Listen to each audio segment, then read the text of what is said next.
upon a beauty time. So today I'm going to be doing the third video as part of my pale skin series, and I'm going to be talking all about powders, perfect for our ghostly white skin. Alright, so when it comes to a face powder, there's kind of two separate categories, There are ones that are transparent or translucent that won't add any colour or coverage, and then on the flip side there are ones that have pigment and colour, which will obviously affect the amount of coverage that you have on your face, whether using a BB cream or foundation or just a bare face. And I want to apologise in advance, there are about 500 bloody cockatoos outside my window having a freaking domestic, so I really hope that they're not too loud in the background and that you guys can hear me okay. I'm really sorry, I don't know what to do about it. Stop! So when someone with super pale skin like myself comes to me and goes, oh my gosh, Elle, like what powder should I be using? 98% of the time I will recommend something that is translucent or transparent if it comes within a line from a brand.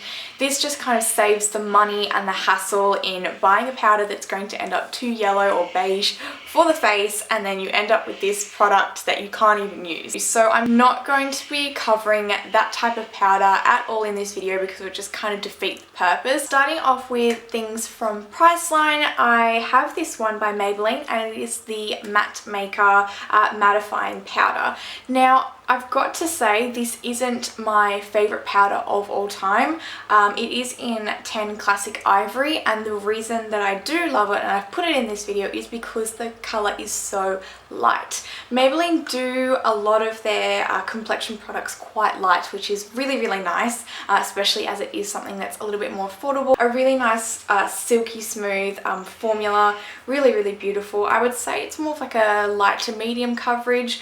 I just found that this wasn't as mattifying as I would have liked it. I know a lot of people here on YouTube and on blogs that have a comboed, even oily skin type, and they absolutely love this guy, but for some reason the couple of times I've played around with it, it just hasn't sat well with me. But I'm willing to give it another couple of shots and really make my final call on it. But I do really like Maybelline products, and I will be showing another one of their powders which I have quite enjoyed in the past, so definitely give the Matte Maker a go, even if you are more of like a normal skin type, because it doesn't feel too drying on the skin, which is really, really nice. Before I show the other Maybelline one, I'm going to mention really, really quickly a product that I don't use all over my face, but it has a different purpose. So this is the Australis Fresh and Flawless Pressed Powder, and this stuff is apparently a very, very close dupe for the MAC Studio Fix powder foundation. Now, unfortunately, I don't own that powder. It is definitely on my wish list in NW10, of course, the lighter shade that they offer. But the reason that I use this powder and I've hit significant pan on it is that I use this to kind of even up my neck with my face. My neck is so significantly lighter than my face, which for most people, their face will be lighter than their neck because they normally tan and get a beautiful bronze glow, whereas we don't. So I use these to kind of give me that faux tan, I guess, and I really like it. And the Maybelline powder, which I will be showing next, is by their Fit Me range, and this is in number 115. I really like this stuff. It's got a gorgeous kind of slight shimmer. It's not like a shimmer, it's more like a luminosity kind of to it. So it's really beautiful, especially under the eyes, to just kind of help waken up the face, and it just gives a really subtle glow to the complexion as well, which I really like. I know a lot of people are kind of turned off by that because they prefer powders that don't have any of that shimmer, but I think definitely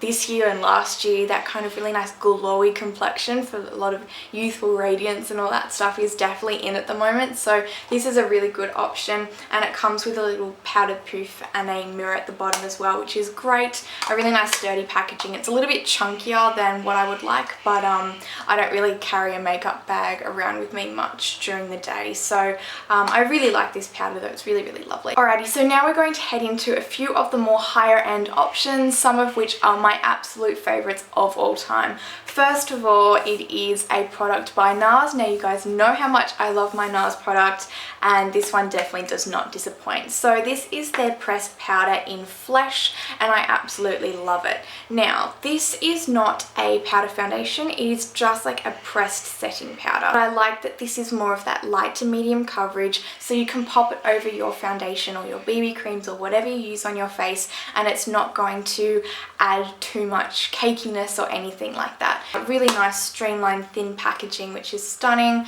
Really great big sized mirror as well, fantastic on the go. This is the MAC Mineralized Skinfinish Natural in Light, and I really like this stuff. So like the Maybelline Fit Me Powder, it does have that luminosity and glow to it. So that is what their Mineralized Skin Finish range is all about, giving you that nice youthful radiance, and I really like it because it just looks really fresh on the skin. It doesn't look cakey at all. It just gives that really gorgeous diffused kind of look, and it doesn't add too much coverage either, definitely more on the light side.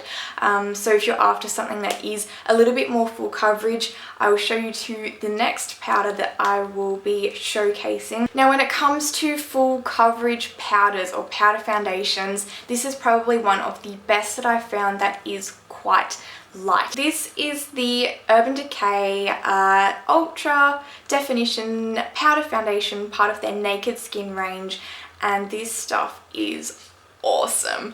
Love it. It is so smoothing on the skin. You get this amazing kind of photoshopped airbrushed effect, and I love it. Really great generous sized mirror in here as well. Really beautiful, gorgeous, lightweight formula, but it delivers that really nice medium to full coverage, and I've been absolutely loving it lately. Another one of my holy grail items is by Hourglass, and it is their ambient lighting powder in Ethereal Light. I've used this in countless numbers of tutorials. I've taken so many photos of it on Instagram, and I absolutely love it. Very similar to some other powders in that it delivers that gorgeous kind of luminosity and glow to the skin, but this has specialized kind of light reflecting particles which give you that Instagram filter effect, and it's absolutely beautiful. The kind of philosophy behind the Hourglass ambient lighting powders is that they are designed to make you look the most flattering under whatever particular light you would like. So they have got a whole range of different undertones in their face powders, and they're all absolutely beautiful. But if you have got fair skin like myself, Ethereal Light is amazing. So Ethereal Light is supposed to be under a moonlight, and it is absolutely amazing. It is really great at oil control as well, which I was a little bit surprised at actually. So I've been absolutely loving this, especially in like the summertime, but it continues to be one of my all-time favorites. And last but not least, definitely a much more luxurious item in this collection, which I'm showing to you guys. It is a French brand called Chantecaille, and it is their compact makeup in Shell. It is absolutely beautiful, a very gorgeous and just silky smooth product. It is supposed to kind of diffuse all of the fine lines, wrinkles, any imperfections on the face as well, and it is amazing. Very finely milled as well. As it is a powder foundation, it definitely delivers in the medium coverage kind of department, and you can absolutely build that up to a more full coverage if you would like, or you can just simply do a light dusting of this on its own all over the face, kind of to get that nice natural look. But it has a very subtle luminosity to it, but just a gorgeous kind of natural look to the skin. Alrighty guys, so that comes to the end of my third video, a part of my pale skin series. If you haven't checked out the other two videos, I will leave them linked down below. I've done one for foundations and one for concealers, now this one for powders, and in the very near future I'm going to be doing one for contouring and highlighting of pale skin. So definitely hit that subscribe button and be sure to give this video a super duper double thumbs up if that is something that you would like to see, and also if you enjoyed this video. Till next time, I hope you have an incredible rest of your week, and I'll see you in the next video. Bye guys!